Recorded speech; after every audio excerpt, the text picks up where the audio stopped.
Alors, et bien maintenant, vous en savez un peu plus sur le schéma cinématique. Alors, ce qu'il faut bien comprendre, c'est qu'à l'origine, la schématisation des mécanismes, elle a été conçue comme un outil de communication sur une surface plane, feuille de papier.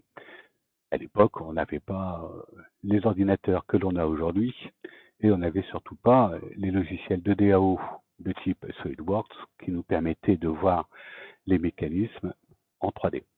Mais on peut maintenant, aujourd'hui, grâce à ces outils, créer des modélisations 3D en schéma cinématique et on peut même les animer en utilisant par exemple le logiciel SolidWorks. Si vous prenez la petite schéma 3D qui est là-bas, on peut l'animer sous SolidWorks pour avoir quelque chose d'encore plus visuel au niveau de notre communication sur les mécanismes.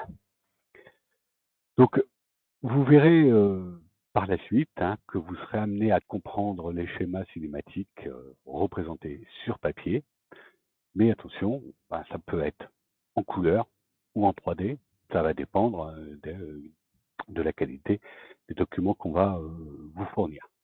Souvent, par exemple, sur les dossiers de baccalauréat, les schémas sont plutôt en noir et blanc, puisque faire des photocopies couleur sur le sujet de bac, c'est pas compliqué, mais on est limité en nombre de photocopies couleur.